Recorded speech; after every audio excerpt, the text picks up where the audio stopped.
Hello and welcome to another Arena FPS podcast. This week we're going to be talking about esports and a competitive Arena FPS. I have me with here, Zoot, the caster from ZLive, or one of the casters, and a legend in the Quake community.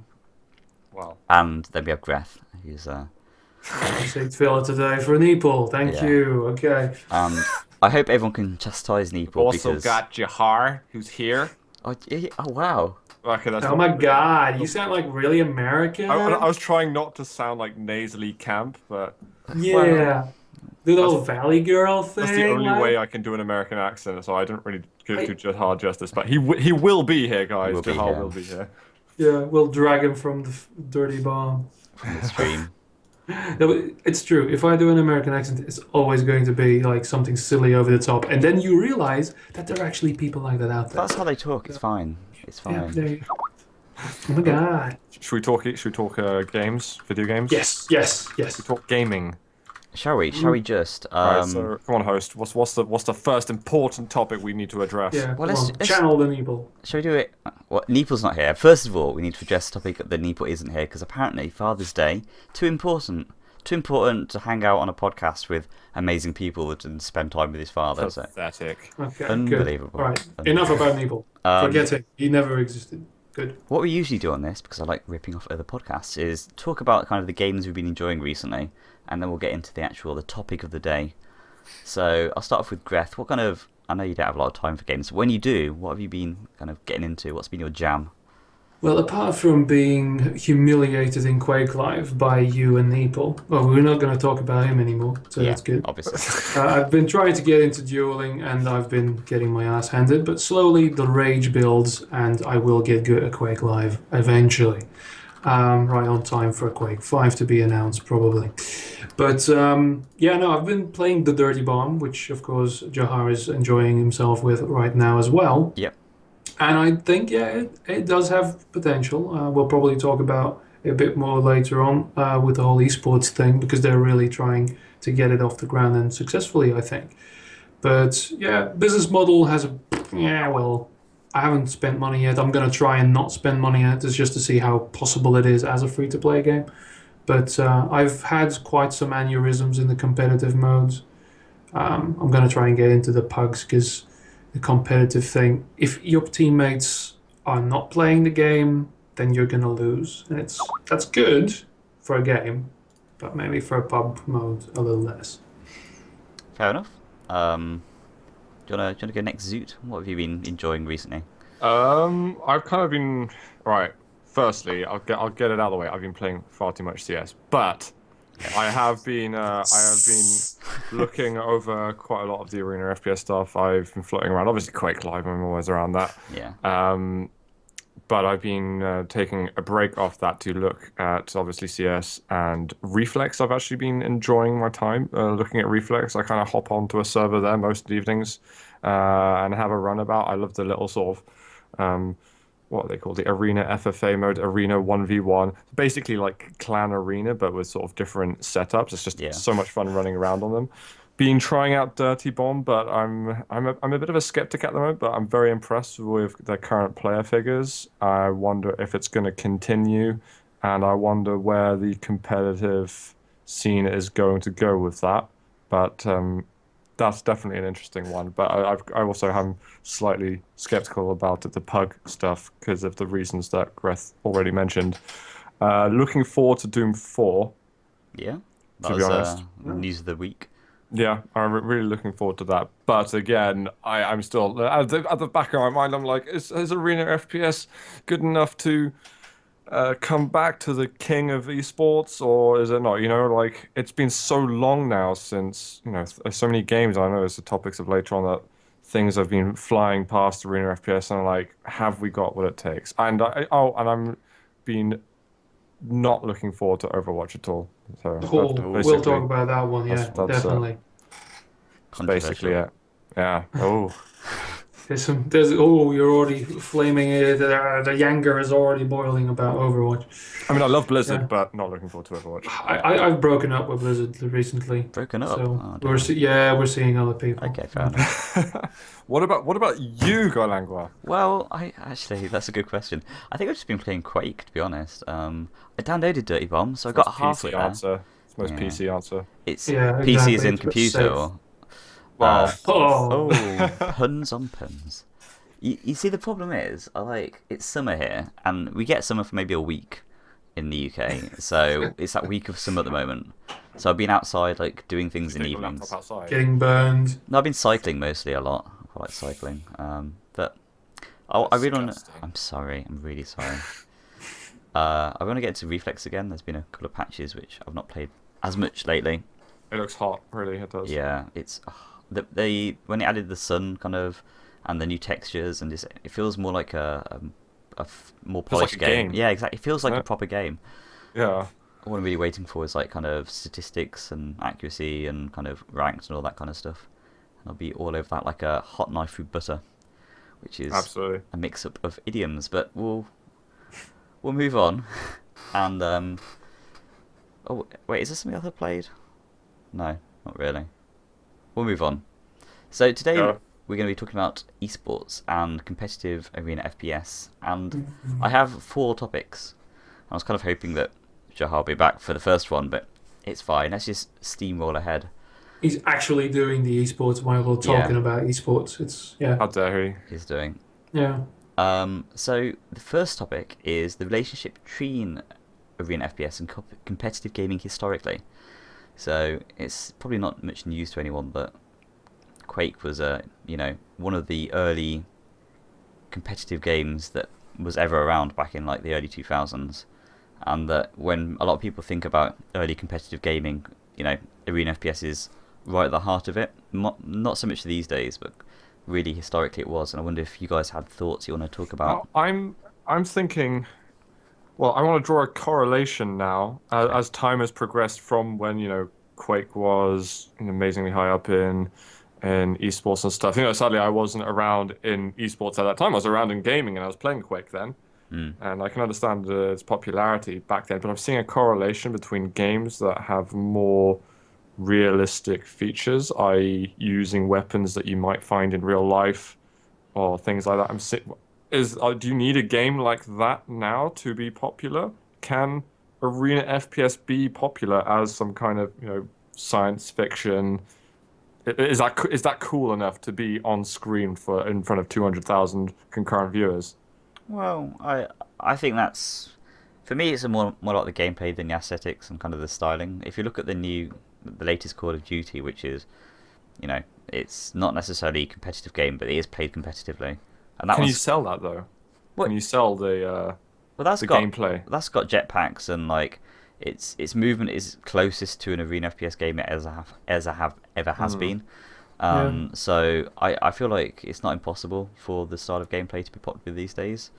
It's really, well, I guess this is kind of further down the topics, but for me, historically, it was the perfect timing where Quake came out when the internet kind of hit big, and it's almost like this is perfect timing where nothing else was as big as Unreal Tournament 99 and Quake 3 back when the internet was really just starting to kind of take hold, and that's really for me the kind of the factor which kind of made it to be what it was. Yeah. That's the thing. I mean, once you start with Quake 3, because Quake was already there, but on a very limited scale because of the internet and the communication there. Because it was originally Quake 3 at least was the LAN game, right? Yeah. More than the internet game. And percentage-wise, I think, again, if you go all the way back, then Doom outsold Windows 95, right? But at the stage where the people started getting computers and home computers, suddenly the Arena FPS wasn't there anymore because it hadn't been made for a while. Suddenly, games like Medal of Honor and the first Call of Duty, right, were brought realism or relative realism. You had Day of Defeat, Counter-Strike came in there as well around the same time.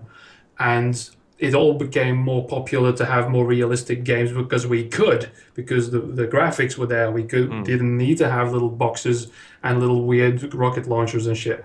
So that suddenly everything was modern shooter and or World War II shooter. So there's an entire generation, but people forget because all the diehard Quakers, they stopped playing other games. They never moved on because they didn't need to, because Quake was the perfect game. Same thing with StarCraft players. They stuck with Brood War for a decade because nothing was needed, you know? But people still needed to make games and build games and play games. So suddenly you had this entire esports thing that blossomed, and all the old farts went, hey, wait a minute, what about our games? And now we have Dota, which is a mod of Warcraft 3, which died a horrible death. Yeah. Being at the forefront, like, hey, this is a game that we play because that's all there is right now, because nobody serious was making RTS. And again, Blizzard kind of shot itself in the foot because they went for the esports with a capital E thing, but never really went anywhere. So that's the thing. Competitive gaming is the key here, because let's not talk about the esports part of it for a second. Just competitive. It was required in those early shooters. The campaign was fine, but you had this hidden gem that a lot of people, like half of the people who ever played Quake, only played the single player, the original Quake, I mean. I think another thing... Sorry. Yeah, go on. I think another thing that people kind of forget is back when it was 99, 2000, people had a lot less money to, like, disposable income to pay on games, because usually the gamers are younger. So, like, when you bought a game like Quake 3 or UT99, you spent a lot of time on that one game. The same thing with speedrunners, where, like, the really popular speedrunning games are often some of the early kind of Mario games, because people just spend hours, hundreds of hours, thousands of hours on these games, and so they get good at them. Whereas when kind of the mid 2000s rolled around, kind of people had more money to spend a little on games as they got older, as they kind of start to get jobs and stuff like that. So perhaps the kind of the fact that you only ever had, you bought the UT and you were the UT player, or you bought Quake and you were a Quake player, that was more of a factor back then for people to develop their skills, whereas arguably. Yeah, and there were a lot less games coming out as well. Oh yeah. So especially in the genres right now, we've got complete and utter saturation. So it's fighting for it, making the biggest hype, and then toddling off. So I feel like when Quake was coming out, particularly Quake 3, as kind of there was a sort of revolutionary. I don't know, the game was better in the way that the whole gameplay, all the mechanics, the pureness of the game was revolutionary. Yeah. And then when the Moba age came in, that was just such a new experience for people. It was like a free-to-play experience. The business model, or revenue model, was absolutely new and was really hype, and they could apply it to competitive gaming as well, even though it is hugely casual on top of that. And then when Counter-Strike came back into the limelight and is basically almost dominating every single game out there, I feel like that again has been a revolution in the way that they've managed their business model. And the fact that Steam, Valve have just got their hands on the pot of gold at the end of the rainbow, essentially. Yeah. On the way that all the trading goes in, this tradable skins, the marketplace, betting, which obviously is these third-party companies, and it kind of lures people in, maybe for the wrong reason sometimes, but is garnering interest. And I feel like to get an Arena FPS up there, you need a titan company, with massive marketing budget, and you also need some bloody clever ideas that are going to attract people to it. I don't think it's necessarily about Arena FPS. You're right. Business models. It's not even about the game. It's exactly about the presentation, and that's one of the things that we'll blend some of the topics with this one, but that's the thing. It's the company, it's the developer that needs to get the hold of it, because the community can want all it wants. You can try. I mean, what we're doing, what Z Live is doing, because you guys kept the competitive scene for Quake alive with those podcasts a little bit up to date, trying to keep it, like, listen, this is amazing because exactly Quake is pure and is a good game, and it is a legitimate game. I feel like a lot of the esports going on, especially at the start of the whole esports hype, that they, with the World Cyber Games and shit, the kind of things that they esported is laughable because it was just marketing. It was a marketing vehicle, and it was to get a lot of people some money and be part of just an extended marketing campaign of the game that was being released. They put in Command and Conquer 3. Love that game, by the way. I love the game, but Sorry. they put it... Yeah, no, I played it because that's the reason I went back to Brood War. Because they put it out without even the first balance patch, and it was laughable.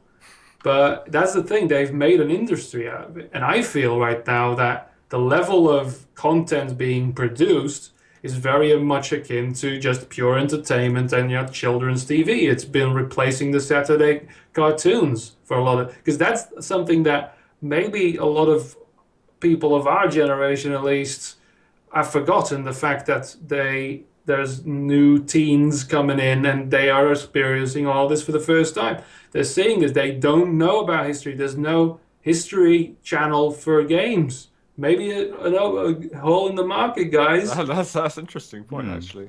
I'm finding it really difficult to understand what the young generation... Because it's right now, when I was a massive gamer and I had way too much time on my hands, I was like 14, 15, 16. Yeah. And now I'm almost 26. 10 years ago, and 10 years between, what is maybe the biggest audience out there, I've got no idea what they're thinking, what they want, what they see in a game. Because when we were gaming 10 years ago, it was, or even longer before that, this is like the internet was developing itself, and you've just got no idea which direction things are going to go in. And there was the whole social aspect as well, because I always say this now. I actually use this as an argument because I kind of hid this past of mine. I was elite kiddie. I was very much the annoying 14-year-old spamming in caps. I was an annoying little shit, and I still am to this day. I was going to say. Yeah, I'm not going to give you that one. I'm going to say it myself. But that's the thing. I was in Battle.net. I was Little Terror, and I was joined with other Little Terrors. The problem is, back then, it stayed in freaking IRC, right? And there are no logs anymore. Those Battle.net servers are dead. But now, you can hide your everything is global. Yeah. The whole thing. And there's just so many more people, though. There weren't that many people beforehand being like crazy. Yeah, and now everything is shared and shown and blah blah blah. So you don't have the gap between real life and the internet anymore. It's all shared because you have to be a real person or a real dick. The anonymity is gone, and that makes it a really weird place for the whole competitive scene as well. Because we used to have. This is really silly, guys, but we used to have these little clan scenes, especially for Medal of Honor and Call of Duty. UK clan scene, because that's why I speak English, because I was part of UK clan scene. And the personal servers, the guys from Derby and Leicester, right? Spend all that with a couple of pints and play some Call of Duty, right? So, wait, what? Yeah. So he's fluent, can't you imagine? Oh, dear. No, that's how I learned. I learned drunk Derby accents, Midland accents. So, good. That was the scene right then. We had CCODL, a little clan, a little league that we played, right? There were no large rankings and everything. So it was all very contained and naturally occurring. And that got cut out. There was a section there for 10 years at least, from 2005 to 2010 somewhere, and then the other years that I have no recollection of. But, all right.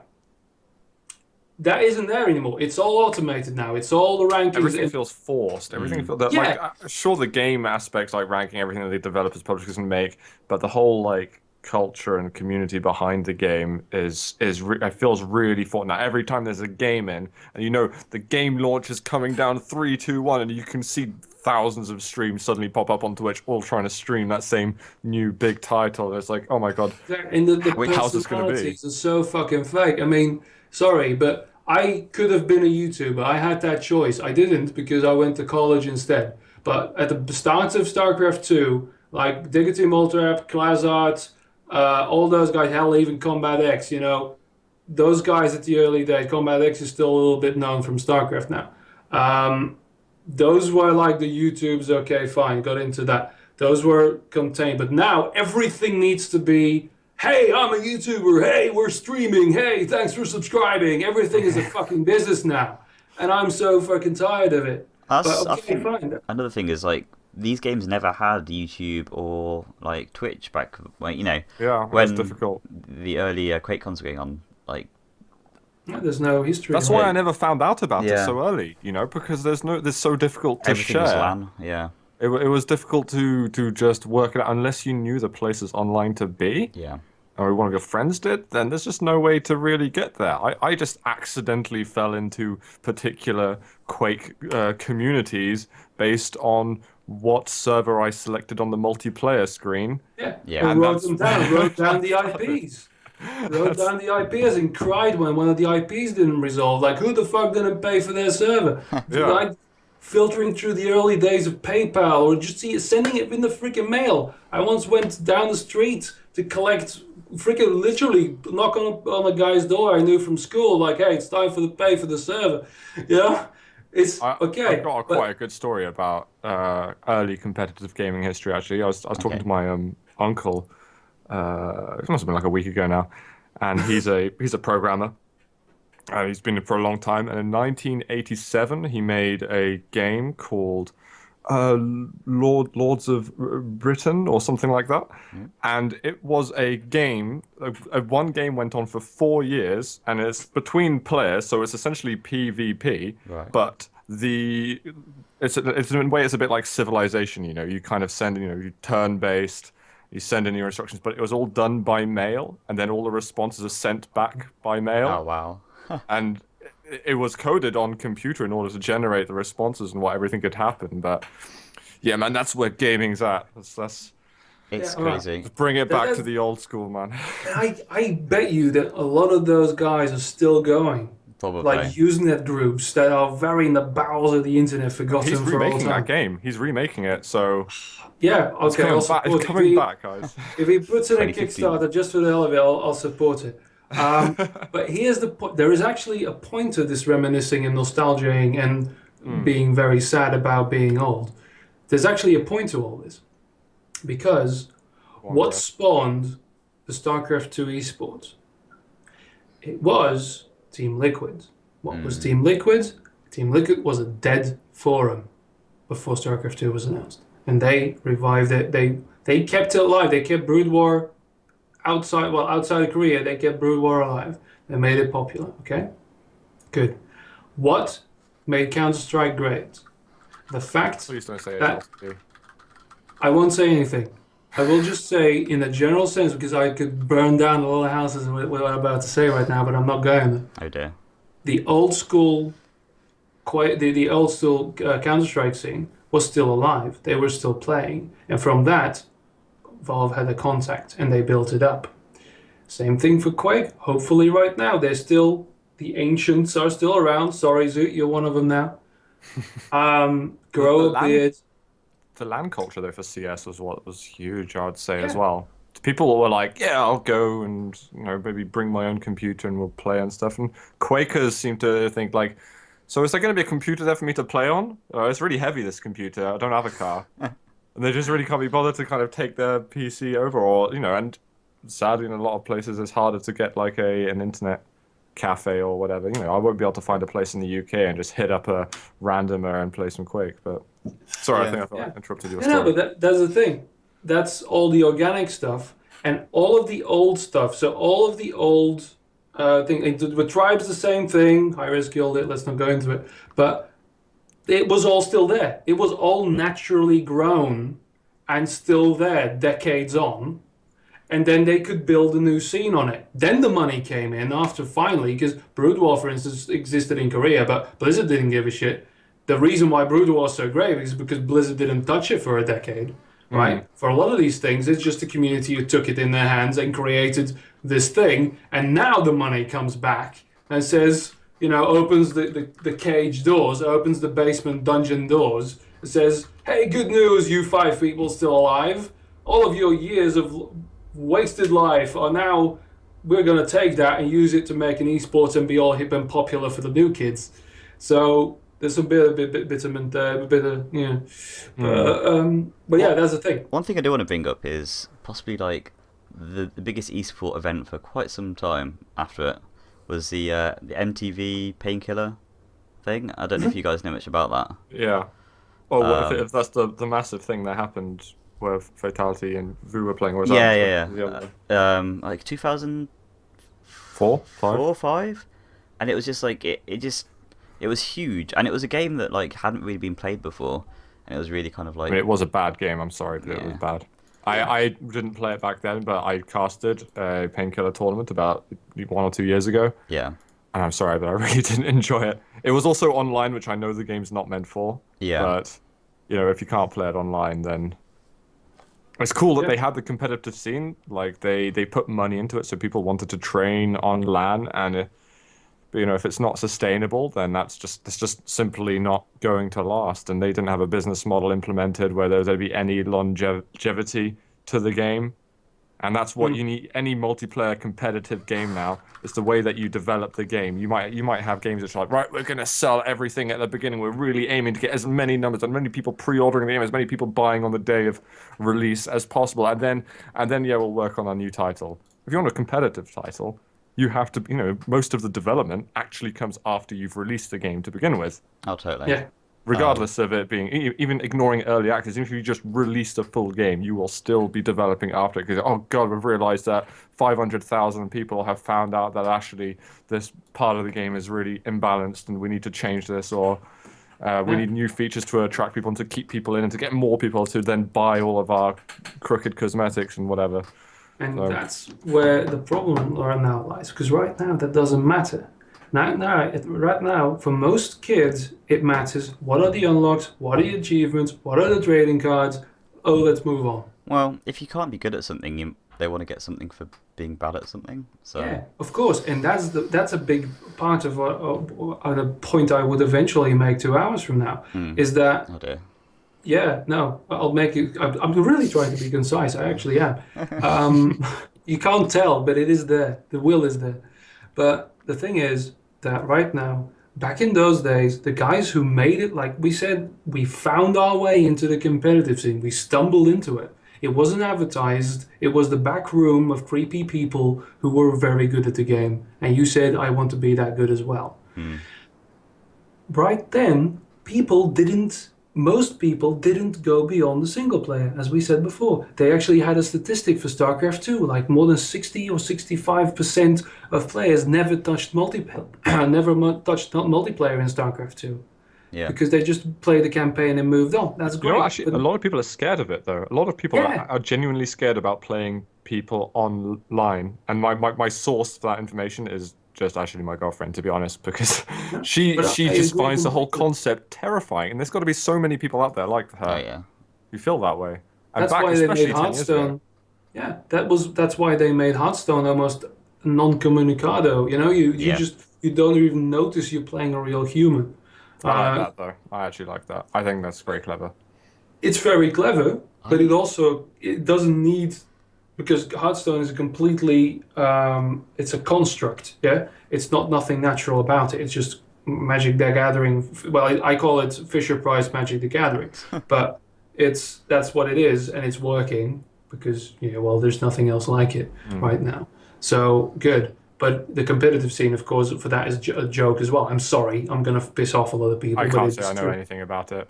I know enough to say if the moment you have a random number generator in there somewhere, sorry, but the legitimacy is gone.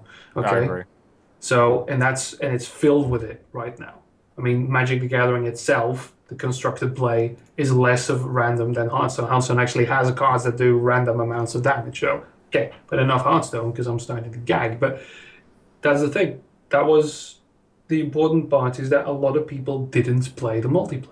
Yeah. And right now, so the Chicken BBQ says there is a term in StarCraft 2 for being scared of playing online called ladder anxiety. I didn't realize there was a term. I have it. I still have it to this day. I am a masochist, so I keep trying that. Pressing that button is very hard.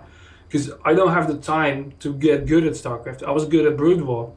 I have StarCraft 2 has an immense threshold to get into because you have so much to learn before you can even do it. And the single player doesn't teach you anything. Yeah. It doesn't. That's one of the big. I saw that on the StarCraft Reddit earlier about Legacy of the Void as well. You can't keep StarCraft 2 alive like this because people don't learn how to play the game. And Quake and Arena FPS games, like in general, have that same problem where, especially Yeah. the new UT is doing a little bit better in terms of teaching through a tutorial of, this is how you make this kind of jump with like a dodge slide and etc etc. But like traditionally, Arena FPS games have been terrible at teaching players how the meta game is played. It's one thing just like walking around without ever jumping and firing rockets, but how the game's really played is just very different to. It's very different, and it's I very don't hard want to to. I don't want to feel like this is going off topic, but I feel It did a while ago. Like- It's fine. It's my influence. because it's about Quake Yes. and the continuation of it essentially, and whether or not all those things that are expected now in competitive games are going to be present in games you want to be competitive. Is Doom 4 going to be Quake 5? Well, That's not like it's not like an unusual question, and it's not like My the God. first person that's ever been first time it's ever been asked. But I feel like if there's more and more I watch it, it's like there isn't going to be a Quake 5. It's just Doom 4. there was I'll post it into the thing, but there was a screen cap Rich Neeple found where Sincero said there is going to be a Quake Live. There's going to be a what? A Quake 5. Yeah. Did I say Quake Live or Quake 5? I think It's a Quake Live. Oh. It's gonna be very but whatever, confusing, but it does come out. Yeah. Okay. I'll have a Paraphrase, look. he basically says that he's not allowed to talk about Doom, but Of course not, but he can well, talk about the next Quake. So, I mean, who knows? But I personally think That's just he's just trolling. It's Sincero. probably. Here's the Look, thing: Doom the 4's got second all he the announces it, it's gonna be a year before we even see a first screenshot. So I'm not really bothered. Yeah, But- and I don't know what to think about Doom. I don't 4. think I'm trying it's- to imagine it as a competitive game. I'm having a hard I time, but can't- maybe I that's can't just see it. because It's not. It's I lived through Doom 3, man. I can't It see could it happen. happening. it could It could happen. happen. It could happen. Prey but I'm could just have. maybe we're Prey could have been conditioned. Prey could have been the next Arena FPS. Prey actually, that could have been it because that game was good. That had new ideas, but yeah, that's the thing. They need to make. Actually, Unreal Tournament did it really well. Unreal Tournament did it right. You played Unreal Tournament against bots, okay, fine, in the single player, like you play the multiplayer. That's why people are more fond of Unreal and why Unreal was bigger online. Well, for a moment there, for the regular player, because Quake was hardcore. Quake has been hardcore since the very start. We have to admit that, yeah? Mhm. So, and that's what the point was eventually, like I said, I'm not making it now, 2 hours after I actually said my first lines, is that now the online only games are forcing everyone to play the multiplayer, whereas there used to be enough people just playing the single player and be happy, never having to play the multiplayer. So what happened to the multiplayer? The multiplayer became the single player in that it became dumbed down enough for those people who didn't really want to play against human beings, but everyone is doing it, so I guess we should, but they're not enjoying themselves. So here's some achievements, here's some unlocks, here's some gold, here's some shit, here's an engineer that you stand after a fucking turret, and then, my dear friends, and this is the punchline that I have been building to, Okay. then, eventually, we get Overwatch.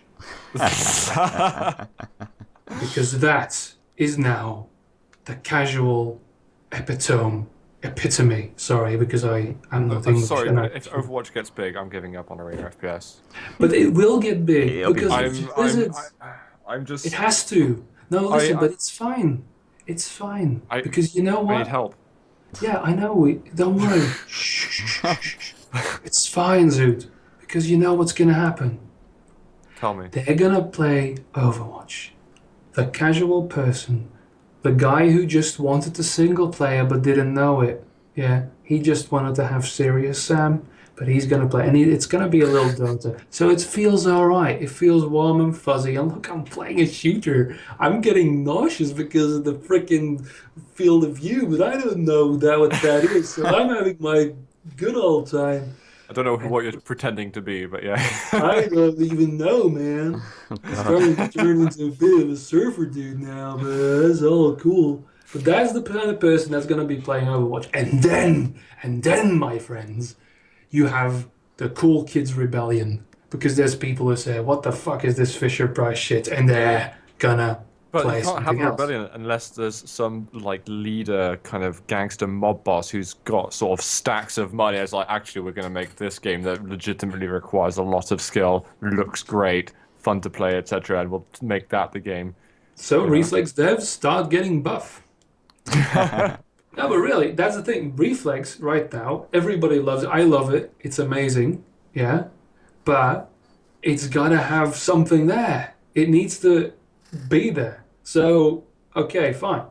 We've got Dirty Bomb is actually doing well in that respect. I think it's hardcore enough to make Counter-Strikers bleed and bring enough old competitive diehards. There's Okay, currently 6,500 people playing Dirty Bomb. That's pretty Yeah. damn good. It's not bad. that's good because those numbers, that's another thing. That game meme. We need to start executing those people that say that. We need to find them. I am completely okay with the NSA just giving out their addresses and just use the trade agreement. I don't care who and kill them. So because dead games don't exist. Okay. If Dirty Bomb still has this many people playing concurrently on the weekends in 2 months, then it's here to stay. I agree, and I hope, and that's a very important thing. Developers, listen. I mean, I loved Wickland. Toxic was really great. Okay, good, but I don't know who the developers are. They don't have a face. Go out there, show yourself, and the community can want it as much as they. They can try and build these constructs, and we can keep making websites, and we can keep writing articles. But no, developers need to be in here. They need to be doing this. Dirty Bomb's doing it right. Can I pick up the next subtopic? Because Yes, please. so I want to talk about how important is a competitive scene in Arena FPS, and is it a top priority? Because if we think about Arena FPS, if you think about Toxic and Reflex and all the new games, it feels like the whole priority is competitive scene.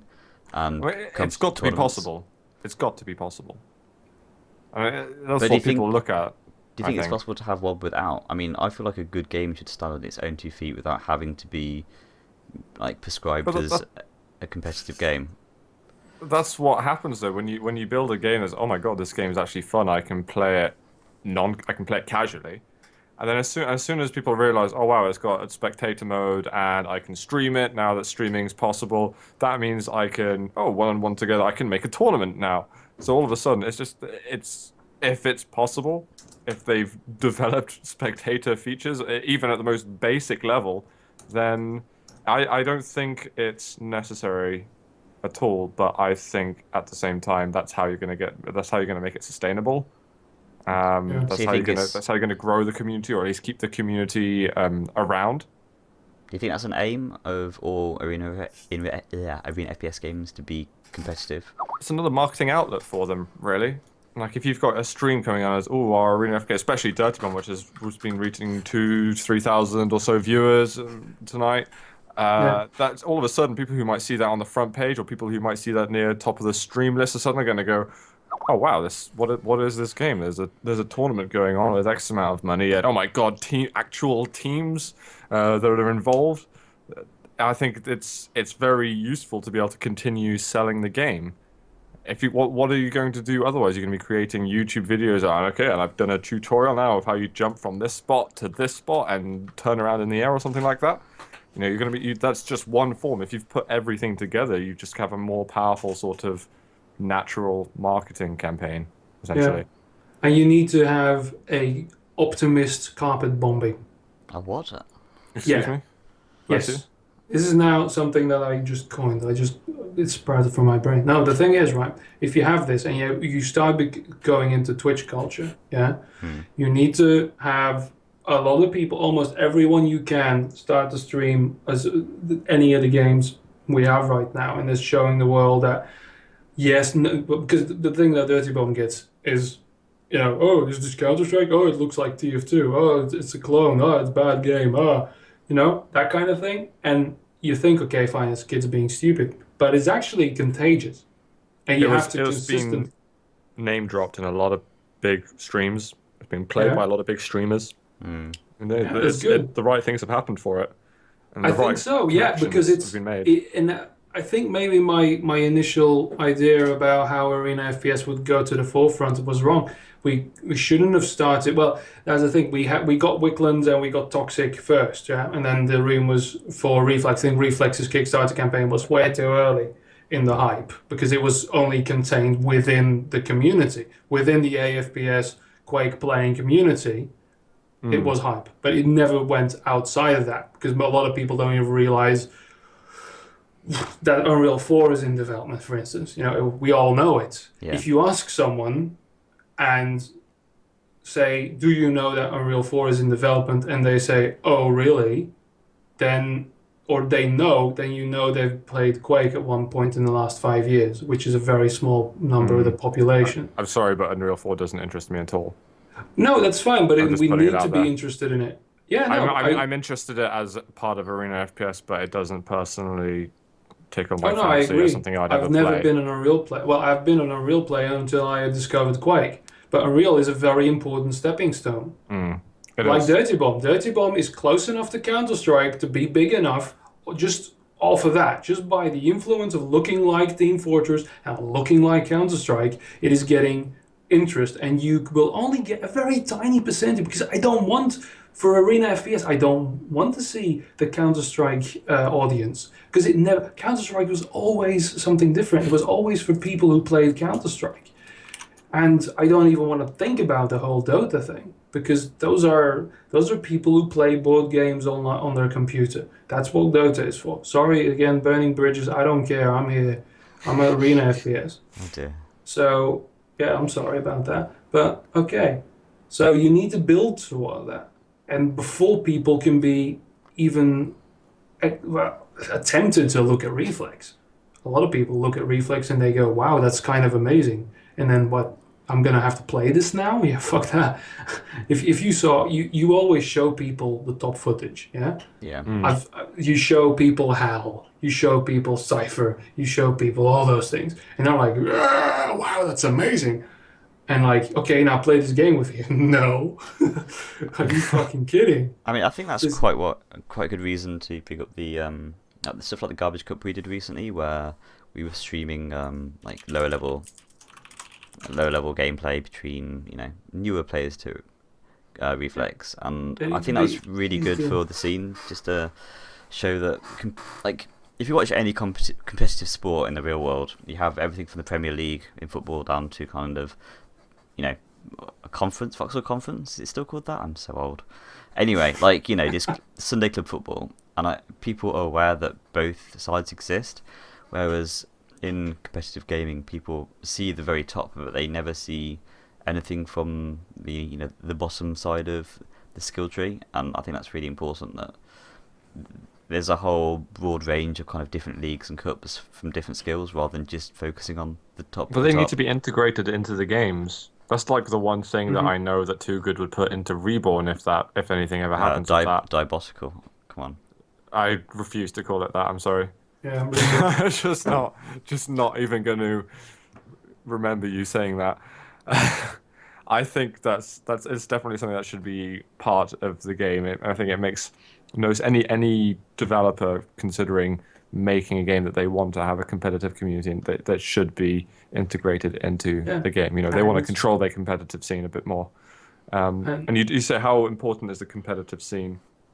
Is it a top priority? If it's a multiplayer game, where the primary objective is to defeat other human individuals on their side of the computer screen, it's absolutely essential. I thought I'd just swing it back there as Oh, I like it. I like it. original topic, but it's you have to be aiming for it to be competitively viable and streamable and things like that. It's a must. Is that the responsibility of the developer or of the community? Yeah. It's the responsibility of the developer to facilitate it as a possibility. Yeah, build it and they will come, basically, because there's a lot of willing people out there. And I think also one thing that people have been, I think Dirty Bomb's campaign, like this game's not going to hold your hand, it's going to bust your balls or something like that, that was good. But I still think they should have made the tutorial mandatory. Because in a lot of these games, there's some simple things that will take you 100 hours to realize that just make you so much better if you do it. Yeah, ID's in chat, and I've been talking to him a lot about it, and he did mention just in chat now that there needs to be more like educational, instructional videos on these new Arena FPS games. And they need to be mandatory. Yeah, and you have them on MOBAs, for Christ's sake. They ask you at the beginning, have you played a MOBA before? Yeah. Is this the first time you've ever played a MOBA? Are you an experienced MOBA player? And then it's like, right, now you're going to have to play bots for an hour and a half before we're going to let you even think about clicking the matchmaking button or something like that. You know, you actually have to learn the game a little bit, learn the mechanics somewhat. Otherwise, you just jump onto a server and you're like, oh my god, these people are flying around me and I don't even know how to move my mouse. And everything is going horribly wrong right now. Oh, my computer's just burning because I lost so hard. Yeah. And it needs to Everybody, Al Crazy Al says in chat, everyone's beaten Crash. Yeah, but at least you know how to fucking shoot someone. Yeah, well, the people who lost the Crash, we don't really count as human. But Sorry. yeah, you're right.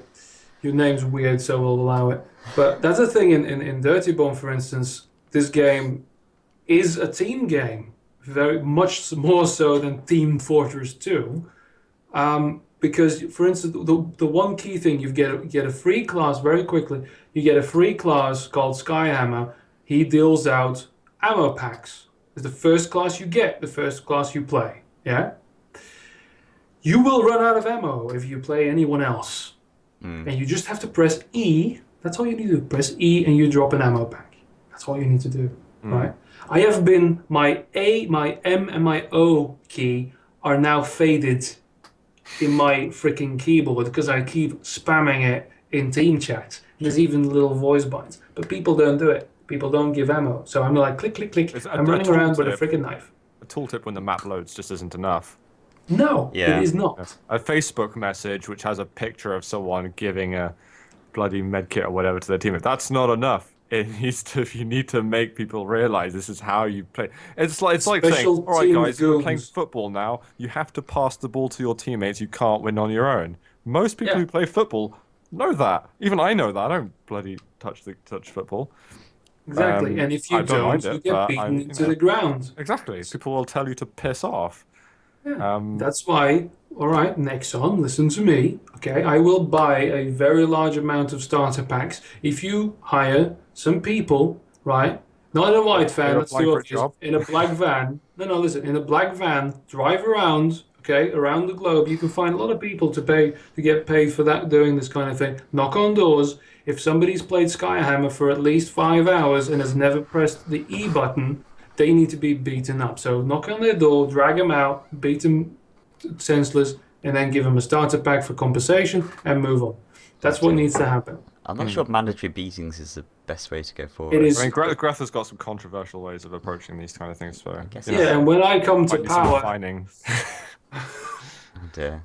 Shall we move on to the next I do want to, before we move on to the next topic, I do want to just say for the sake of all the people watching live now, thank you for watching. And also, we haven't got any image in the background. If you guys are want to wash the dishes or something and leave this on the background, this is like a podcast kind of thing that I think Arlanguel is setting up. Just some people, I've just noticed a couple of comments here and there. Yeah, I could have put video on and stuff, but it's it's going to be on. It's Neeple's fault. It's blame Neeple. He's not here. It's going to be on YouTube, so you can put it on when you're going to work or things like that. At the background or something. You can listen to us moan about Overwatch and stuff. So I guess the conclusion is yes, Arena FPS games should be competitive. I guess I know it's obvious, but it's good to talk about. Way to shorten all the important things we talked about into one bite-sized chunk. What's next, Langua? Well, the next is, and we've kind of covered this a little bit, but there was a shift in, esports. In fact, esports weren't really called esports 10 years ago. They were just called competitive gaming. Or cyber athletes. Do you remember that phrase? Oh, God. Digital gaming, all that. But then, around about 4 years ago, there was a massive shift in, what was popular, and MOBAs took over. And we've talked about it a bit, but is there anything else you want to say on? It's the business model aspect. It's the whole free-to-play, freemium, everything like that coming in. It's even in mobile gaming, everything. Essentially, MOBA came at the right place at the right time under the right circumstances. Yeah, and people took to it. It's fun. MOBAs are fun to play, straight up. And being able to just apply it to esports and also grow the games through esports, I think it gave them a huge amount of power, basically. I think the biggest thing and I agree it's probably mostly due to the business model, but Riot and Valve are so rich and they have so much money and weight to throw around that they can just make a scene if they want to have it. If they didn't want to do an esports scene, they didn't have to, but they had the money to do it. And not even ID and Epic, they never had that same amount of cash, because Quake and UT were big games back in the day, but they're nothing like not even 1% of how big the MOBAs are these days, which might sound bad to hear. Well, percentage-wise, I'd like to see that statistic, but I mean, there's actually a site somewhere. I'll see if I can find it at some point. But that tells us, gives us a good idea of that. It's something like 30 or 40 million League of Legends accounts, and just more than that. Yeah, it's just stupid numbers. You think World of Warcraft at 10 million had a lot of players, and that's just been eclipsed in the past few games. So, for the past few years with MOBAs. So it's another layer, another level even.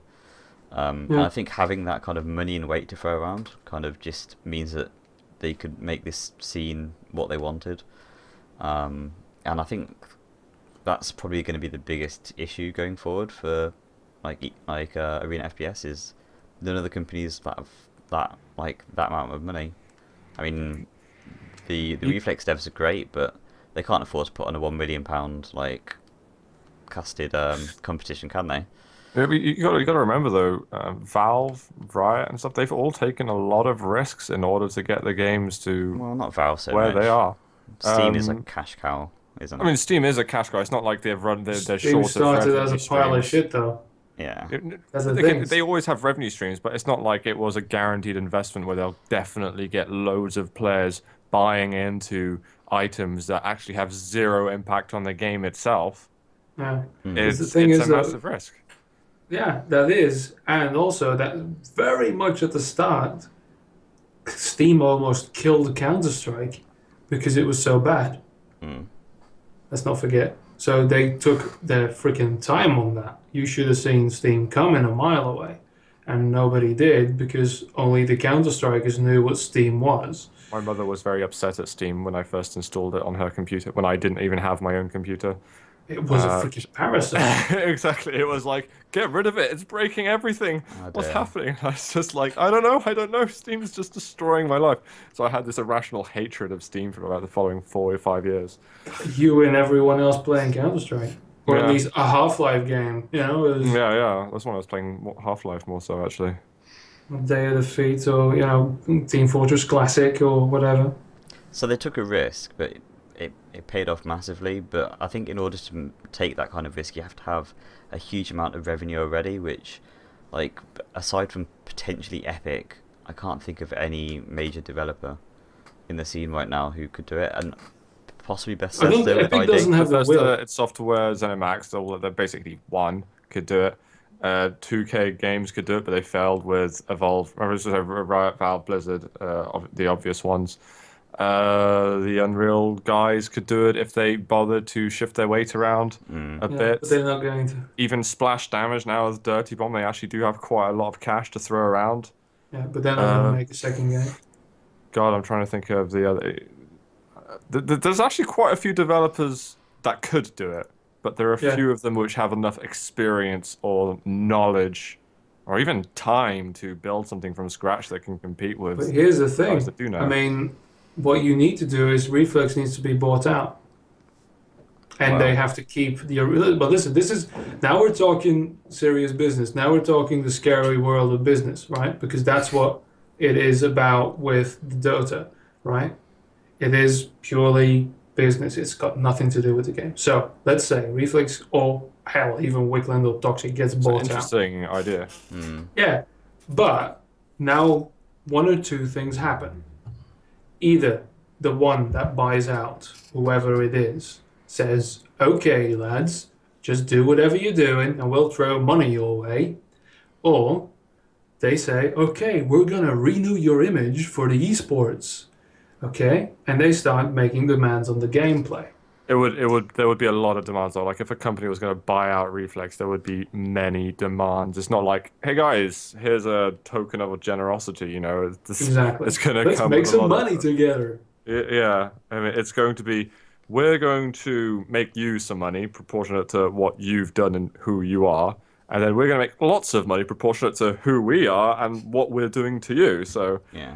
it's not like suddenly Turbo Pixel Studios are going to be moving into a new studio house, which is a 5-story mansion in Australia. It's Although that's kind of like Valve has done in the past.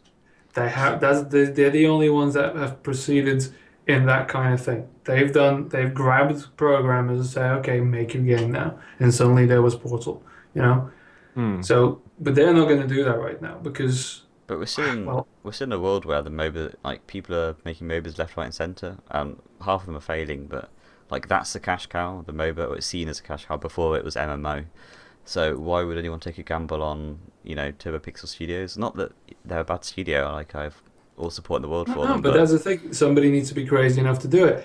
And the only thing, and again, I'm going to make some beautiful enemies, except maybe on an Arena FPS podcast, but is legitimacy of the sport. And I'm not talking about the E, but the actual competitive nature of the game. If you look at Reflex or any AFPS, the purity of the combat and the purity of the legitimacy of the competition is much higher than any other game out there. That doesn't sell. That's not what's going to get people interested. Yeah. I mean, let's true. look at, speaking of MOBAs, we can't ignore the international. Let me quickly just Google how much money is currently in that tournament right now. Okay.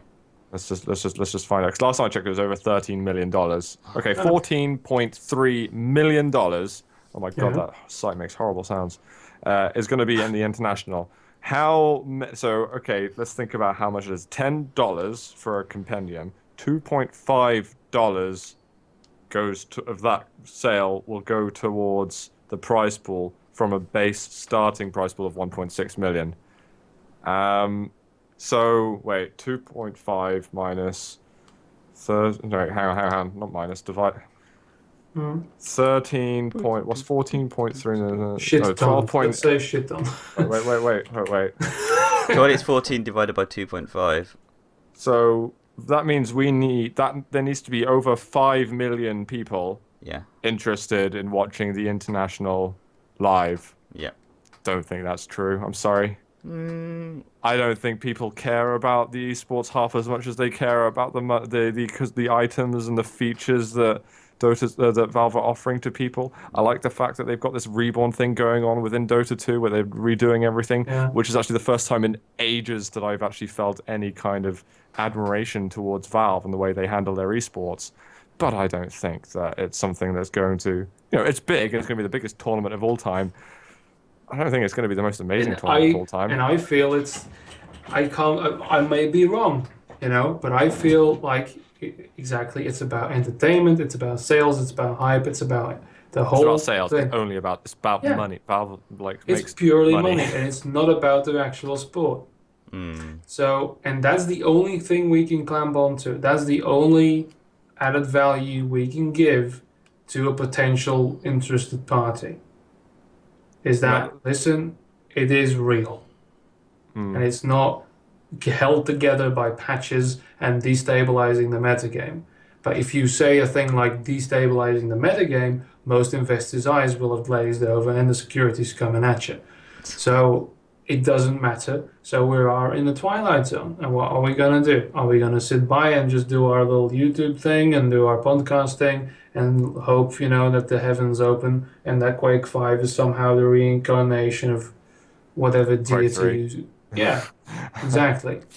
So just to bring back what Zoo was saying about like Doom earlier, that I think that is one of the few companies that could inject enough cash. yeah, they could, But I think think the game is wrong for it. That's the thing. It's so much more about business models as well now and revenue models. It's the reason Valve have done so well is because they've caught on to this the way that consumers are absolutely irrational with their purchases, and they've designed something and they've priced it in such a perfect way, and with these little gambling crates essentially, that people are hooked. Gambling in a Skinner box. People are absolutely hooked. People are hooked to buying them. People are hooked to watching people buying them, and it's just a perpetuation of that. It's the same thing with Hearthstone as well, isn't it? Yeah, absolutely. I have watched in awe 2 videos of nothing more than a YouTuber or a streamer opening CS:GO cases. I've watched so many streams of it. I've watched so many of them for a very short period of time, but Yeah, a lot of the time, actually, those people opening cases are actually more popular than the very talented players playing the games themselves. yeah, it's incredible, and it's just about, and that's a topic I see up there that we've probably already. It's the personality thing, and it's about the television thing. The fact that you can interact with these people over Twitch. The fact you have people doing this. I've actually seen quite a few, a little bit recently. I saw some YouTube videos of people playing Arma 3 in a funny little group. And it was really fun, and it was really well edited. And I laughed my ass off. And I went through their channel, and I was, there you go, for an evening, because I had 2 hours before I spontaneously fall asleep on the keyboard. I actually watched, instead of TV, instead of a movie, instead of a series, I watched these guys fucking around in Arma 3. Yeah. Which is actually the next subtopic we're going to go on to, which is... Can I finish? Can you... Oh, Sorry, it's like the 20th time I've probably interrupted you. Well... That's what he's here for. He's a host. That's what he's here for. He's meant to interrupt me. No, I watched, some people might know that I've finished university very recently, and one of my final project, essentially, which is essentially my dissertation, but it has a different name because my university is special, was on essentially esports. And I interviewed a lot of very interesting people that are inside and outside of esports. And really the main conclusion, or to one of the questions being what was the most impactful thing to esports or gaming in general, was joint, firstly, I guess you could say. I don't really have a way to rank them. Streaming, massive. As soon as that is in the mainstream, absolutely huge impact. And the other thing is the business models. There's nothing. I heard nothing about. Oh, it's got really good gameplay. Mm. No, There's no thought about. Oh my God, this is a pure, fantastic game which requires real skill. Like you might imagine Brood War, Quake 3, CS, whatever. It doesn't matter anymore. You need a game that's going to entice people through the business model, and that's what any arena FPS developer has to do. Dirty Bomb right now is the only thing showing life, but obviously there's so many things in the future. So that's and you need a game with WoW moments, not World of Warcraft moments, but good things that make you go ooh, like Path of Exile. And again, a very successful game because of the stuff like the hardcore deaths and shit. Yeah. So it's very exciting to see, like, when are they going to fuck up? Half of the time, I never watch. There needs to be games like that. There needs to be more stuff like that. I'm sure there's tons of ideas that have not been explored, or people think that are outdated and people won't react well to, but... Well, Tribes was a good game for that. I mean, the wow moment in Tribes was either the flag caps or the mid-airing, the beautiful kills that you make. And Quake is a very good one, but maybe in threshold a little too high because it's hard for people to know what's going on if they don't know the map.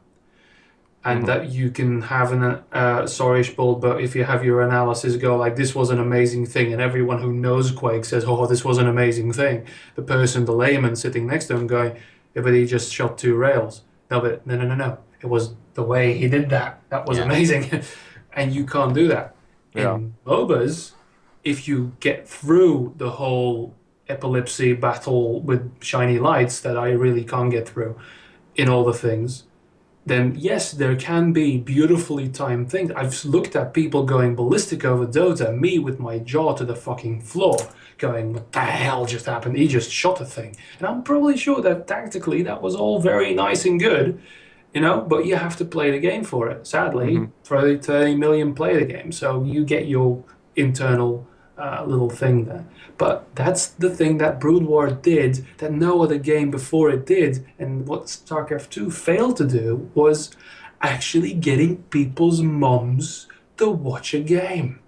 Because that's what happened in Korea. Wait, Regular what? adults. Yeah. The thing we need to do is get mothers to watch StarCraft 2. Yeah, if you can get a mother or a father to watch the game the kid is playing And my without mum watched my stream sometimes. and I'm sure she's scarred for life. But that's the thing. StarCraft 2 did that because StarCraft Brood War did that because it was easy. It was little things moving across the screen, shooting at each other. Now these things are dead, so that was very simple to understand. And now this guy has a bigger base, and voila. So exactly, Spul, link it to your mom, see what she says, and see if she can understand And the it. mums talking to each other, Exactly. Like, my God, my son, I think I'm going to smother him in his sleep because he's completely gone insane. And that's what happens to me regularly. But that's the thing. You have to make it popular that way. And then you can actually make a sport out of it. I'm completely talking out of my ass, but this is a possibility. Hang on. You are making a good point. Hang on. Actually. I think ArenaFPS is probably one of the easiest kind of games to understand from a viewing perspective, because it is literally clicking on people with weapons. There's not 10 people clicking on people with weapons like in CSGO or like Tribes where there's 14, 50, I can't remember. It's just 1v1 the duel, where it's like one person has one score, the other person has a score, whoever's got the highest score is winning. It's like so visceral and so easy for people to understand, and that's one of the things that kind of baffles me, that people can't pick up on the gameplay so easily because it is literally so simplistic. That's all games though. People look at the results and think, oh my god, he's so bad. Oh, why is he so bad? What was he actually doing to make it so bad? He's clearly not bad. It's like the 2 best people in the world go against each other, and the best person in the world narrowly beats the second best. Oh, the second best is such a noob.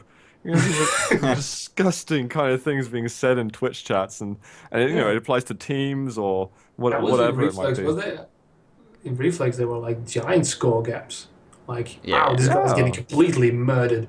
Like, yeah, well, no, it's very hard to cast because me and Glencore actually did. Like, okay, we're like, yeah, 2 guys, 1 guy completely in the garbage cup, right? It's completely getting outclassed, and we're actually casting in favor of the guy losing just because this is what he did right. This is what he did right. Like, just saying the things he did right instead of the thousands of deaths happening to him, and actually making it work as a cast. So the final kind of thing we want to talk about is the role of personalities and casters / streamers in, ArenaFPS.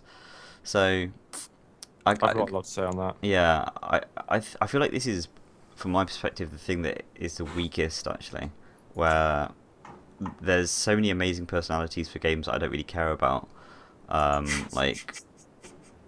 it's like for ArenaFPS there's good casters, but most of the casters are very analytical, and the same with like the players, like they're very kind of, they're KG. And just kind of, they're not personalities within themselves as much as other games, and like they're there to train and play hard, and which I think is actually something that, like, love him or hate him, Mr. Fatality, he was a real personality at the time, and he may not have been the best Quake player of all time, but he's known as to most people, he is the face of Quake, because he had a bit more kind of hubris, is that the right word? A bit more he did a lot of big things, you know. Yeah, no, I'm not saying he's a bad player, but I'm saying he Of course. shone out as a personality.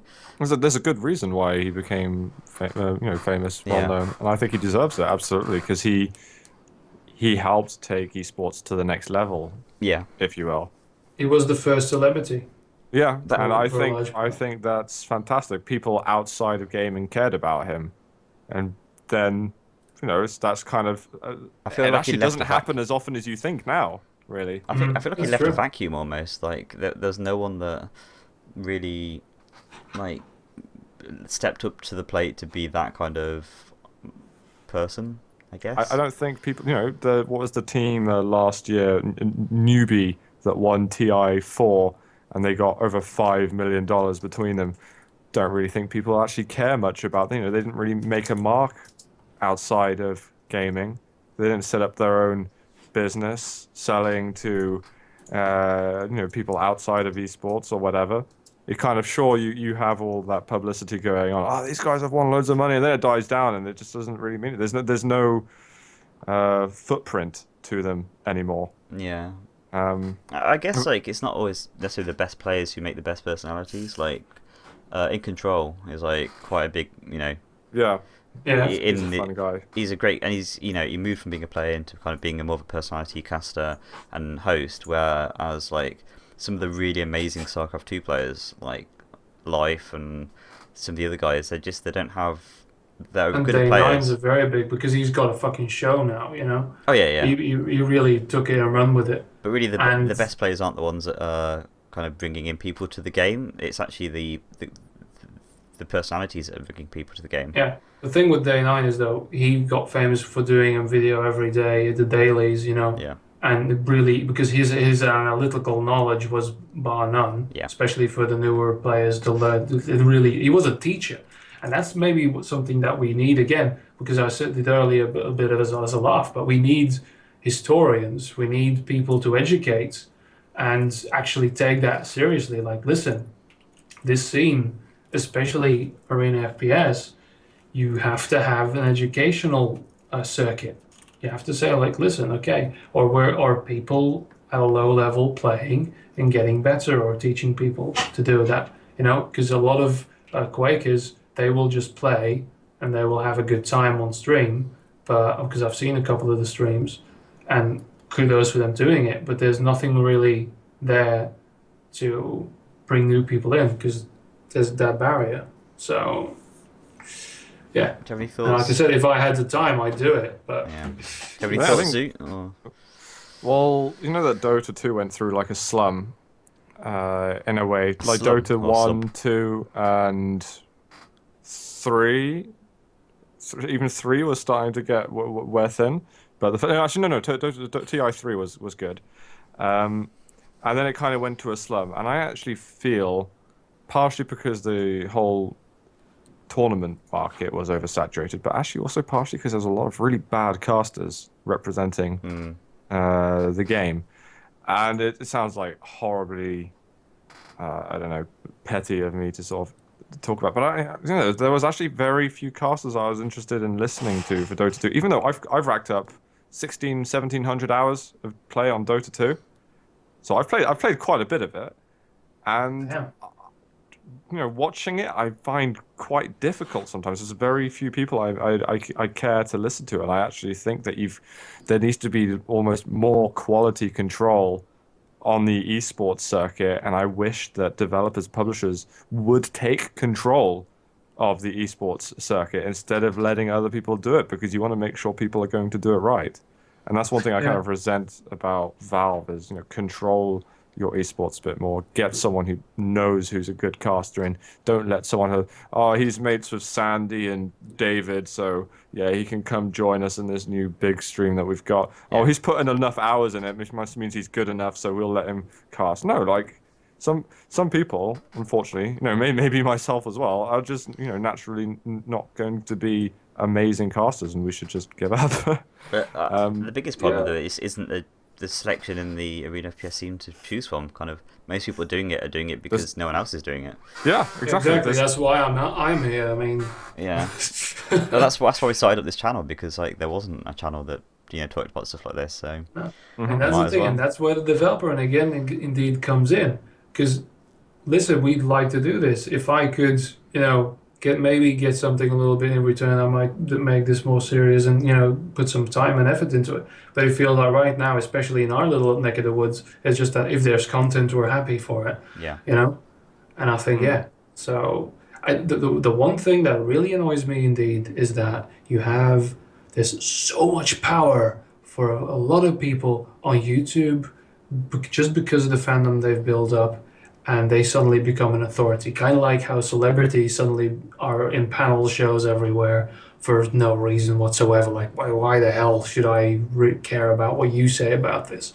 Because they bring in the viewers, they bring in the showmanship, they bring in that, and that's all it needs to be. It's a numbers game. It's about the marketing. So I think fine. a lot of people think that casters or just particular personalities are what bring people in to a stream. It's not. It's the teams. It's the teams, the players that are involved. I'd say. I disagree. I I think no. Wait, hear me out. Okay. I think the streamers casters are what keeps the viewers interested. But I Yeah. don't think you're going to watch something because, oh my god, it's my favorite caster is streaming this tournament, so I'm definitely going to watch it. You're going, wait, what game is he casting? That's the first thing you ask yourself. I disagree, and I watched a lot of StarCraft 2 just based on the casters. Like, if it was bad casters, I just turn off the stream.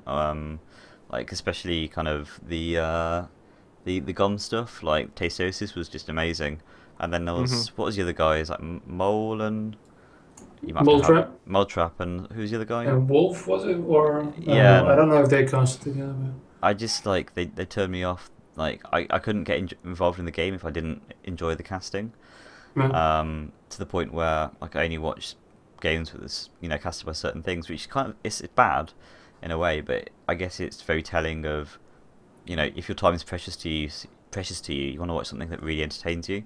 But then think about what happens when those casters, those really famous casters, they decide to stream themselves playing a game, and they might be casting over their own game demo, for example. About a tiny fraction of the people that were interested in them casting a tournament are interested in seeing them play or talk about the game outside of the tournament where actually the big Well, yeah, but players that's are. where you know. have to actively follow the person, though. You have to actively look for it because a lot Well, of people it's a small just business. go to Twitch, and that's where they go. If they say, "Oh, he's not on," they're gonna watch something else. They're not gonna take the efforts to actually, because a lot of like, for instance, for StarCraft. I always look at Team Liquid. If there's not a big event going or whatever, I'm not gonna fucking tune in because that's the shallowness, I guess. That's the turning on the TV and going through the channels. Oh, there's nothing on. Turning off the TV again, or maybe watching something completely stupid because There's that's what they reflect there. 130,000 people that follow Toby1, Dota caster, on Twitter, and he's extremely popular as a caster. When he's casting the big games, people are really into his casting. But then when he streams himself playing, and he's got 130,000 people following him, so he can tell people that he's streaming himself playing, less than 1,000 people will watch him play. Maybe less than 500 people will watch him play. Really? Because in the StarCraft scene, that's what I have the most experience of in the past. Like something like Day 9 playing would have almost as many people watching as. But like... Day 9 also was very big on his own shows, like his Newbie Tuesdays or whatever he used to do. Like It was also good. that was part of him. That was part of his package. That's what I'm talking about as like a personality, someone who has the full package. You don't. There's very few people who have that though. Day 9 is one of the extremely few people who are actually able to pull that off. Not even Too Good can do that.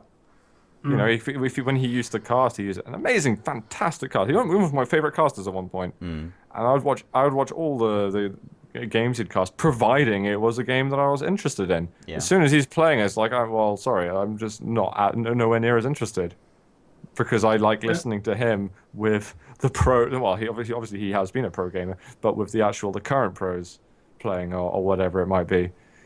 You know, if you've got a side package where it might be what's his name? Is it JP, or maybe I'm thinking of not Tosspot, Thinking of the guy from Newcastle moved to America, has cancer had cancer. Clear of that now. You're talking about Total Total Biscuit. Biscuit. Yeah. Yeah, that's him. He's got a really big following. He casts stuff, but he's kind of got the full package in a way. But Yeah. no The problem with caster his in Dota cast is has though it. he never gets too into a game anymore because well, back in World of Warcraft he did, but now he's a celebrity caster coming in to cast a game more than actually being a caster for a game because he moves on far too fast. So that's why he has his following him into these games as a bit of because he's at the stage I think especially for Triumphs he was a really important part of actually making the game big because of the marketing. But I don't think he ever casted a game. But that's just And then you got Anders and Semler Yeah. from Room on Fire. They've got tens and tens of thousands of followers. Not many people are really that interested in watching them play on their own. I suppose it's kind of a package of the It's actual the about pro the game. gamers. It's the gamers. It's the pros that make a big stream successful in a tournament and in a competitive environment. The casters is like they complement it. They are the complementing activity that engage in the audience and get them interested and continually interested in the competitive occurrences within that community. You're not going. You tune in for the players and you stay tuned in for the casters with the players, and you tune out if that caster is just representing the game badly. I think you might be underselling how much casters are like, and also the tournament itself. Some of the smaller tournaments can have the best players, but they'll have low viewing numbers because it's a small tournament. Like it's really like it's trifecta of what the tournament like represents in terms of is it a final, like a world final, and the caster who's casting it and the player or the team. I think any tournament with Fnatic and ninjas in pajamas and CS, it doesn't matter if they're fighting over a biscuit. Lots of people will tune. In fact, there are probably more people will tune in for that to see who'll win the biscuit. well, anyone will want to. I'd watch that. I don't even care about CS. Yeah. It's biscuit. Come on. But when you put the casters, obviously you can't have a pro stream without pro casters. But it's almost like an expected feature. I think it's just the promise of a better game, I think. If you see people mucking about on a stream, then that's fine. If you like the guy, you're going to watch it for that. Then you're more in play-by-play. Not play-by-play. I mean, let's play, yeah? You're more into that you enter in that area because there's people playing games all day, playing games badly, and people watch it because of the personality. Then you go into the casters, and the casters bring with them indeed a following, but also, of course, the promise of a better quality game and not just some pub stomping. But it's important for the players to have personalities. It's important for them to build up their own brand image through their teams, to bring up an image to begin with. That's true, and I think why Quakers would you do watch that a real well. cast teams that no one knows? You won't watch a cast teams that no one knows. It just doesn't happen. Well, unless it's, of course, like the premise of the whole thing, right? And I don't know if we make a big deal out of the garbage cup for Reflex, for instance, then we can make it an event. It was pretty amazing, but because we were there. Yeah. But that's the thing. I automatically do this. We made a complete fool out of it. We made fun of with and because of the players and everything, and you make it a big deal. We could probably, if we had a following, if we brought in Star or something, we could have had 50,000 viewers, and we could have launched the arena scene as a whole. So yeah, that's what we need to be parasiting on. We need to be the creepy buddy going, hey friend, can you come and join our little thing? Because we really need to do this. See, I can do the YouTube personality thing. I can have the whole bipolar personality range. It's fine. But indeed, we first need to have that first hook, and we need to get into the scene. Because, we need to have famous people and create them. Yeah, for sure. So do you think that's really important then? Like, is that something that's missing, obviously, from the Arena FPS scene? Like, it's just not really possible. We've kind of it's not possible. What do you mean? Yeah. It's there aren't enough players for there to be few enough teams for enough people to worship, Or we make a reality show. I've pondered over that idea a lot of times. It would be We great, but make you it need a parody. player. You need a player base. Casters are nothing without the pros, Yeah, and but we sadly, make the whole thing. casters will be there regardless if there are pros. So I'm only half kidding here, okay? I'm always half kidding, but if you could do it that way, what made the Counter-Strike viewership blow up? The fucking drama. no, what makes For Counter-Strike viewership blow up is betting, is Yeah, no, the but there business was model. also the whole streaming thing. There was a big impact on the whole drama. Cheating. Yeah, exactly. That was it. It was big. I wouldn't say it's what spurred it. It's also the events that it's at. These major events. The whole marketing behind it from the companies itself, I'd say, is most of it. I would definitely not say that the cheating drama probably helped, but I would definitely not. I'm not saying that this is what we need. Something in Quake where we just find out that Cypher's actually been cheating due to a hack he's had built into his Steam account for 10 years, even though Quake wasn't even on Steam. Oh my God! And then we're gonna have thousands more people tuning into Quake now to see people throw Yeah. eggs at him. I've actually thought about making parody articles, going the full onion on it, and just, I don't know, maybe lighting some fires. Because I did it with the arena scene, the Renaissance thing, where everyone called me an elitist prick. I want to expand on that. I want to become the ultimate elitist prick, and maybe spur some feminist against me or something. I really get it Come on, going. Greth. No, but You're really, better than this, Greth. You're better. I know I am, but I'm just saying this out loud. It's not being recorded or anything. Nobody can hold it against me. Wait, what? You did well. I'm always expecting you not to record, so that's. Oh dear. But Come on, God. no, What's your point? no, but listen. The point is, we need to have something like that if we want to play it dirty and play along with the Should we would-be just make drama? entertaining gods. Yeah, Okay. Yeah. somebody kneecap Cooler or something. I don't know. Probably, yeah. Like Evil slept with Cypher's sister or something. I don't know. Yeah, perfect. Bring it on. And here's a live interview. I don't want to make like With his sister or someone. Yeah, or somebody who saw his sister in college at one time. Oh dear. But we kind The of. problem I have with Sorry. Quake at the moment is fake nicking right now. With There's what? a lot of silly things happening in Quake at the moment that just aren't helping it. And it's because things just aren't serious enough right now. QuakeCon's going to be amazing. Don't get me wrong. I'm really looking forward to that because I'd say it's one of the most exciting one of the QuakeCons I'm looking forward to the most in terms of the players around. Yeah. A WTF kind of setup. Yeah. You might have 4 continents worth of teams there. Yeah.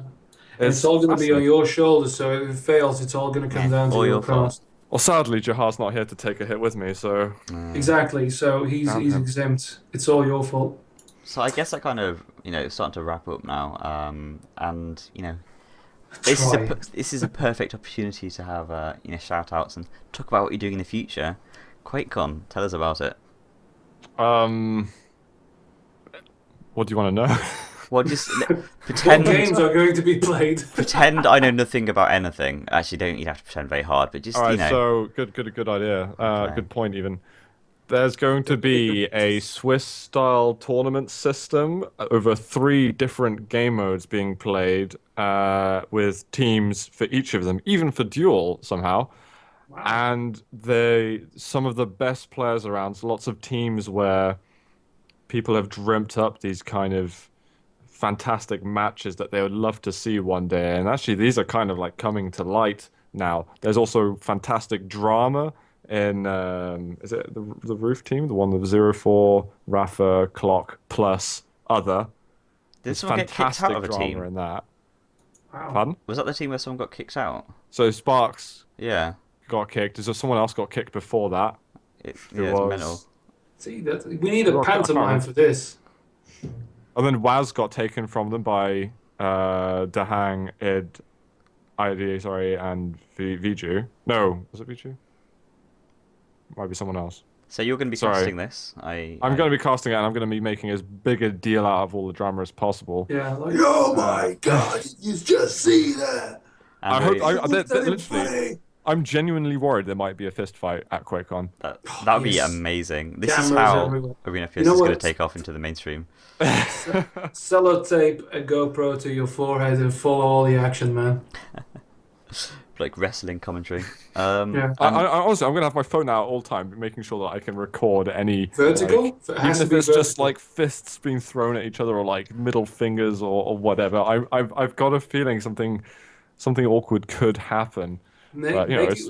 a pre-combination of ominous music like dun dun dun, and just take pictures of everyone I'm going and to just have a soundboard with me at all times. exactly like sign the second phone with a soundboard on it and just set a mood, direct reality, man. If it doesn't happen, I'll just start it myself. I'll Yeah, just go up exactly. to 04 and said, Sparks called your mother a poo, and A poo. Yeah. then I'm just for the sake of... So I'll write it Stream for a you, bit. okay? I'll write it. Dear. And then I'll go up to ID and say, hey, I heard Rafa was saying really nasty stuff about Canada, and And he might be going to play Overwatch. and then I'll just get like a wide angle of like the tournament hall and then just see if anything happens.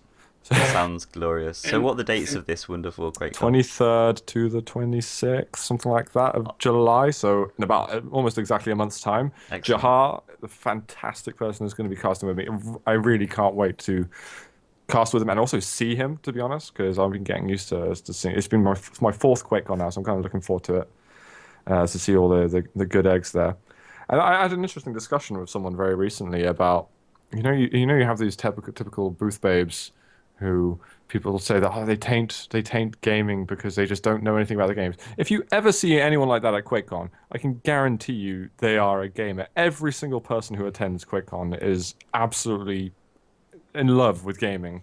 Mega nerds. So, yeah, everyone's a mega nerd there. You can't be a model at QuakeCon unless you're a bloody nerd. So, and I just would say that just to like phase out, because some people do sort of bring out these weird sayings, and it is true at some events. It definitely is true, and I know that some events have banned cosplaying Yeah. because for reasons of they're just trying to build their own Twitter following essentially, or whatever it might be, and yeah. Everything at QuakeCon, I really love the event, to be honest, and I think the tournament's going to be awesome. It's going to be so good. Yeah, honestly. I can't wait. Gref, Yeah. do you have anything coming up in the future that you want to talk about? Or... Well, game-wise, I am gonna try and do things. I am gonna try and write something. I'm gonna try and cast something. I might even stream some Dirty Bomb. Who knows? I'm just gonna try and make a habit of streaming everything I do Yeah. and become a monster personality. You all bow down to me eventually.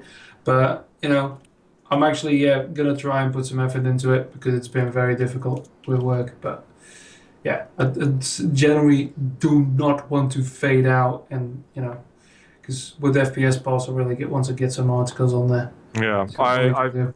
I have been completely burned out since uni, so I'm going to try and get the FPS Pulse train going. I've got something that really exciting that I want to get prepared for before QuakeCon, ideally.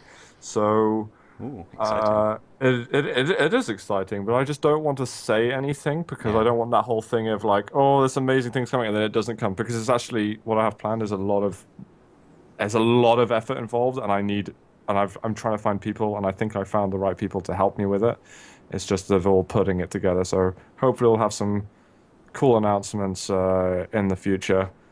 But Excellent. yeah. Well, Guylangua, what are your Well, we started off final this channel. thoughts and everything? We started off this channel with we did upcoming Arena FPS games, and we wanted to do not 12 months on, but it was like 8 months on, kind of a new series of videos looking at all the new Arena FPS games. So we want to do that for the channel, which Sweet. people really enjoyed the first one, and probably some more casting. I really enjoy the casting, even though I'm not very good at it, but I like shouting. Is there any Go way to on. get better? Yeah. That's Yeah, exactly. Crash and burn, man. Crash and burn. That's the only way to learn. And, Even rhymes. When I started casting, I hated myself for years. It was the most. It was so. I actually didn't learn to cast until I drank vodka while casting, and then I realized that's how you get energy. So I've been doing it ever since. No, I haven't. But mojitos are good. yeah. See, But this it's is really the advantage. motivating. Casting is it really is it's almost therapeutic and self-improvement. Yeah. Yeah. See, that's the And thing. People think I'm drunk all the time, but I'm not. I'm completely sober. I am. This is insane. So, yeah. just He's also, drunk off his elitism. Yeah, exactly. My rage and my prejudice fuels me. just another thing to bring up. Myself and Gref and Neepo have started up a clan on Oh God. Quake called Butterfingers.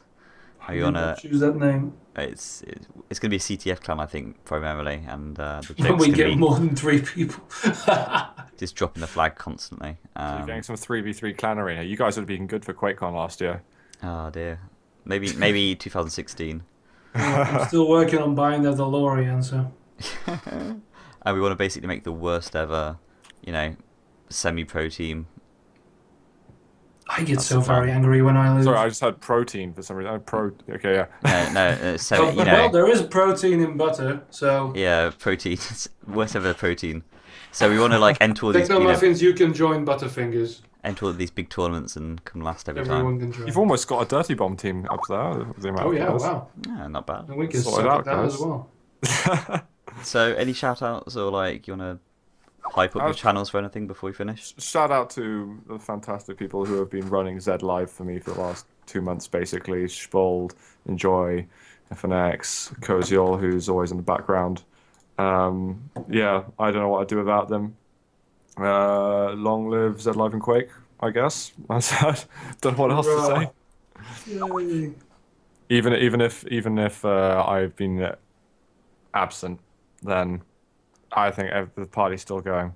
And for all people streaming, it's just great it's finally people are streaming Quake, but Jesus Christ, could you not have done it like 4 years ago or something? Exactly. Come on, Well, guys. there you go. It was your good influence. FPS Pulse's wonderful influence caused them all to stream. Yeah, well, maybe. I hope so. Yeah, Just because I prove that. nagged them for long enough to do it, and eventually. Exactly. You broke their spirits, and now they play, but they do not like it anymore. What about you, Graf? Any final shout outs or? Well, thank you, Neeple, for bugging out at the last moment and keeping me awake for another hour. Well, why not? Why not? Hey, Jahar just finished the stream. Yeah, I know. Oh, good. Literally. Okay, everybody, forget what we just said. Let's start over. I'm gonna kill myself. Okay, rewind. Shall I add him to the call just as we like shut down? Yeah, Do you just want as to we ask him if shut he's got down. any final shout outs? That would be good. If Yeah. you can do that, it would Hang be on. quality. Add to group call. Here we go. Just waiting for it to pick If up. he's going to pick up, his voice is probably hoarse from casting for hours on end. But Probably. Hope so. I'll do me. Well, I won't do me technically, but He's I'll. busy, so big Unbelievable. man, dealing with the aftermath of DB. yeah. Yeah. Just Neeple. He kind of sits in the background a little bit. He doesn't show himself up as much, but he does a lot of work on the old ArenaFPS YouTube. And Fantastic. yeah, again to Gref Pulse is at for Quake Live. like just pitching in because he is pretty much like the third, not the wheel, but third the structure Flag. which I'm holds the up. shadow that worries them in Third the night. shadow. Yeah, third shadow Yeah. which kind of picks us up and lifts us to greater and greater heights. God, not Dirty Dancing, please. Cool. I think we're Alright, done then. guys. Yeah. Thanks for Thank you watching. very much for inviting me. That's all right. Thanks for the viewership for watching. We'll be on YouTube in about a day or two. So Are you going to be putting this up on like Reddit and things like that? yeah, if you go to r/ArenaFPS, that's where a lot of there's a lot of news there. It's a really good subreddit if you don't know about it already. Needs Yes. thousands of viewers. But if you're watching Can you this put it on podcast, True you Gaming probably- as well? Put it on reddit.com/r/truegaming because Gaming. honestly I like that subreddit, but there's a lot of really twisted thoughts on there that I think this Oh, will I haven't- straighten. This will straighten them out. Straighten them Cut out. this bit Oh, out yeah. so they don't hear me saying it. It's gonna be This- downvoted to hell. I'm isn't it? already quite popular there, so yeah. Okay, let's do this. Sounds good. And we'll stick it on FPS Pulse as well, which is a pretty nice website for news and all that. So Hey. yeah, I heard of that. plug. Cool. Everyone, thanks for watching, and we'll have more content for you very soon.